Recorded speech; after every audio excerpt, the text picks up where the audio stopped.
Hi everyone, কেমন আছো সবাই? আশা করছি অনেক ভালো আছো। আমি অনেক ভালো আছি। আজকের ভিডিওটা বিকেল থেকে শুরু করছি। আজকে আমি আর মা আমার মেয়েকে নিয়ে যাবো ডাক্তারের কাছে। আসলে কিছুদিন হলো আমার মেয়ের ঠান্ডা লেগেছে, তাই ভেবেছিলাম আজকে ডাক্তারের কাছে যাব। তো যেমন ভাবা তেমনই কাজ।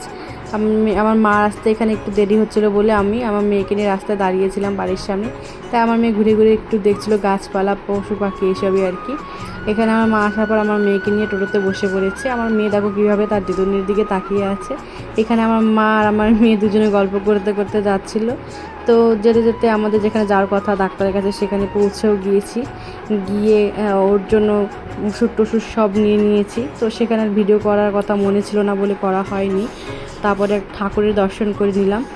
তারপরে গিয়েছিলাম কসমেটিক্সের দোকানে, সেখানে আমার কিছু কেনাকাটা করা ছিল, সেগুলোও কিনে নিয়েছি। এখানে আমার মা আমার মেয়ের জন্য বালা দেখছিলো, তো সেগুলোও কেনা কমপ্লিট। তারপর ওর জন্য একটা ডাইপারও কিনে নিয়েছি। তারপরে গিয়েছিলাম একটু খাবারের দোকানে, সেখান থেকে 2 প্লেট বিরিয়ানি কিনে নিয়েছি। তারপরে বাড়ি ফেরার পথ এখানে একটা বাজারের মতো পড়েছিল, তো সেখানে আমাদের টোটোওয়ালা গিয়েছিল বাজার করতে। তারপর মা বলল টোটো যখন দাঁড়িয়েছে তখন আমিও যাই। করতে করতে আমাদের আজকে হয়ে গিয়েছিল সন্ধ্যা। তো সন্ধ্যাবেলায় আমরা বাড়ি ফিরছি। তো আজকের ভিডিও এই পর্যন্তই। কেমন হয়েছে অবশ্যই কমেন্ট